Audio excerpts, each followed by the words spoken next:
Good evening प्यारे बच्चों, मैं हनीश सर स्वागत करता हूं आपका ग्रेविटी क्लासेस में। और आज एक बार फिर आपके सामने क्वेश्चन लेकर आया हूं लेटर सीरीज का, और एक कॉम्पिटिटिव एग्जाम्स में कई बार आ चुके हैं। आपको नजर आ रहे होंगे क्वेश्चंस।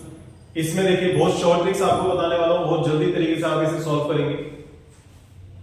जैसे फर्स्ट क्वेश्चन हमें दे रखा है लेटर सीरीज के अंदर, हमें ये एक पैटर्न फॉर्म में दिया हुआ है, हमें पैटर्न को कंप्लीट करना है, पैटर्न को पहचानना है। पैटर्न को पहचानने का तरीका क्या है? सबसे पहले हमें क्या करना है, टोटल लेटर्स काउंट करने हैं, और टोटल लेटर्स को काउंट करने के बाद इसमें ग्रुपिंग करनी है। ग्रुपिंग क्या होता है? अगर हमारे पास मान लो 10 है तो 10 की ग्रुपिंग 2 2 से या 5 5 से कर सकते हैं। 12 है तो 12 की ग्रुपिंग क्या होगी? 3 4 इस तरीके से। अब यहाँ पे पहले हमें करना क्या है? पहला स्टेप टोटल लेटर्स काउंट करना है। टोटल लेटर्स अगर मैं काउंट करता हूँ यहाँ पे 1 2 3 4 5 6 7 8 9 10 11 12 13 14 15 16 टोटल लेटर्स जो मेरे पास आए हैं 16 आए। अब 16 टोटल लेटर्स हैं तो इसकी अगर मैं ग्रुपिंग करूंगा तो ग्रुपिंग देखिए क्या बनेगी। ग्रुपिंग इसकी बनेगी, अगर मैं ग्रुपिंग करता हूं ग्रुपिंग एक तो 4 की बनेगी, ठीक है 16 में। और किसकी बन सकती है? फिर 4 के बाद 8 की बनेगी, ठीक है। 8 बहुत बड़ा हो जाएगा तो इसमें हम 4 का ही बेस्ट देखेंगे पहले कि 4 की ग्रुपिंग। अगर हाँ इसमें 3 होता तो हम 3 की ग्रुपिंग भी चेक करते हैं, ठीक है।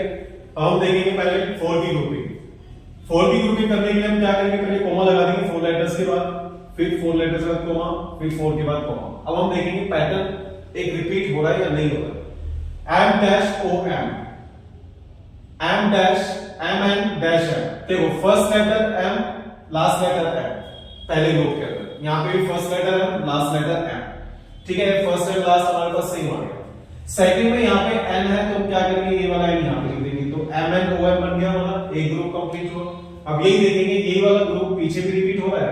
एम एन अगर मैं यहाँ ओ डाल दूं तो रिपीट हो रहा है, एम एन ओ एम, ठीक है। दो ग्रुप सेम हो गए, रिपीट कर रहे हैं पैटर्न को। अब आगे चलते हैं, इसमें भी मैंने एम डाल दिया एम एन ओ एम, इसमें भी मैंने ओ डाल दिया, तो रिपीट हो रहा है। तो हमने क्या कर लिया? आइडेंटिफाई कर लिया कि कौन सा पैटर्न इसमें फॉलो हो रहा है।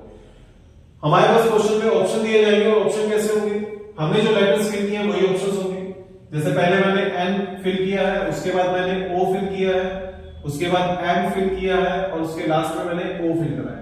तो एन ओ एम ओ हमारे पास एज अ ऑप्शन मिलेगा, तो ये हमारा करेक्ट आंसर, ठीक है। अच्छा, कुछ वीडियोस में मैंने देखा है कि आपको बताया जाता है कि इस टाइप के क्वेश्चन लेटर सीरीज के क्वेश्चन सिर्फ ग्रुपिंग से ही होते हैं। हम ऐसे डिवाइड करके देखते हैं किन किन ग्रुप बनती है, बट ये गलत है। कुछ क्वेश्चन ऐसे भी हैं जिनमें पैटर्न चेंज होते हैं, नंबर ऑफ ग्रुपिंग भी चेंज होता है, यानी ग्रुपिंग में जितने प्लेसेस हैं वो बढ़ जाते हैं। नीचे वाला क्वेश्चन इसी टाइप का है, और ये हमारा ऑप्शन बेस्ड है, इसमें ऑप्शन है तो ऑप्शन से हम हेल्प भी लेंगे। देखिए जैसे सेकंड क्वेश्चन में हमारे को दे रखा है, अब इसमें अगर मैं सारे लेटर्स काउंट करूं तो आप लेटर्स काउंट करेंगे, इसमें टोटल लेटर्स है 32। टोटल लेटर्स है इसमें 32। अगर 32 की मैं ग्रुपिंग की बात करूं तो ग्रुपिंग हमारे पास इसकी होगी एक तो 4 की, ठीक है, और हमारे पास एक होगी 8 की, ठीक है। तो 4 और 8, अगर मैं 4 की ग्रुपिंग करके आपको दिखाता हूं यहाँ पे, तो आप देखेंगे A डैश C D, फिर A dash A B dash C। First letter A है, फर्स्ट लेटर A है, और सेकंड इसमें नहीं है, थर्ड लेटर C है, तो थर्ड में यहाँ पे B है, यानी कुछ ग्रुपिंग नहीं बन रही है। हम क्या करेंगे? इसे दूसरे तरीके से सोचेंगे। हम देखेंगे कि भाई ग्रुप हमें बनाना है, पैटर्न हमें बनाना है, बट हो सकता है कि उसके अंदर प्लेसेस ज्यादा हो जाए।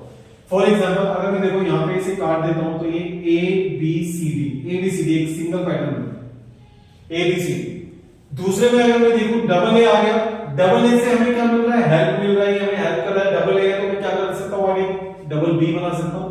क्यों? क्योंकि आगे डबल सी है। डबल ए है, डबल सी है, तो बीच में डबल बी ही होना चाहिए अकॉर्डिंग टू द पैटर्न। फिर उसके बाद यहाँ पे क्या होना चाहिए? डबल डी होना चाहिए। एक ये पैटर्न कंप्लीट हो। यानी देखिए जो मैं आपको बता रहा था, ग्रुपिंग में नंबर ऑफ प्लेसेस चेंज हो सकते हैं। यहाँ पे हम देखेंगे, यहाँ पे 4 प्लेस थे एक ग्रुप के अंदर, सेकंड ग्रुप के अंदर 8 प्लेसेस हो।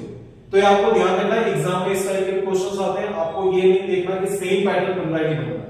पैटर्न में नंबर आगे ऊपर नीचे हो सकते हैं।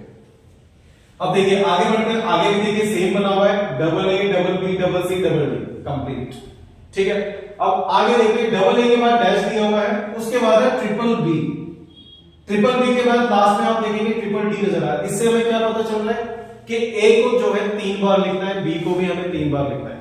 पहले हमने ए बी सी डी को 1 बार लिखा, फिर 2 बार लिखा, अगेन 2 बार लिखा, उसके बाद हमने कितनी बार लिखा? 3 बार। अब 3 बार लिखेंगे तो ये ट्रिपल ए हो गया, ठीक है। ट्रिपल बी हो गया, यहाँ पे ट्रिपल सी हो गया और ट्रिपल डी ऑलरेडी दिया हो। तो यानी हमने क्या क्या लिखा है, एक तो हमने बी लिखा, फिर अगेन हमने बी लिखा, फिर हमने डी लिखा। तो बी बी डी, पहले बी बी डी, दो बार बी देखिए, लास्ट वाले ऑप्शन नहीं आ रहा, बी बी बी और ए सी, ए और सी। अब देखिए अगर यहां पे मैं ऑप्शन देखता डायरेक्ट तो मेरे को पहले वाले में पता चल गई थी, पहले वाले में बी आया है, दूसरे वाले में भी बी आया है, दोनों में क्या है, बी ऑप्शन है। तो अगर मैं ऑप्शन पे जाऊं तो दो बी किसमें है, सिर्फ लास्ट वाले ऑप्शन में, डबल बी। तो हम आगे के इसमें से देख के पुट कर देंगे तो उससे भी हमें क्लियर हो जाएगा, यानी हम ऑप्शन से भी डायरेक्ट निकाल सकते थे इसे। तो ये क्वेश्चन आपको कैसा लगा, समझ आया नहीं आया, प्लीज कमेंट सेक्शन में बताइए। और इसी टाइप के क्वेश्चंस करने के लिए, शॉर्ट ट्रिक्स करने के लिए हमारे चैनल को सब्सक्राइब करें, फॉलो करें, शेयर करें। मैं हरीश सर, बहुत बहुत धन्यवाद, थैंक यू।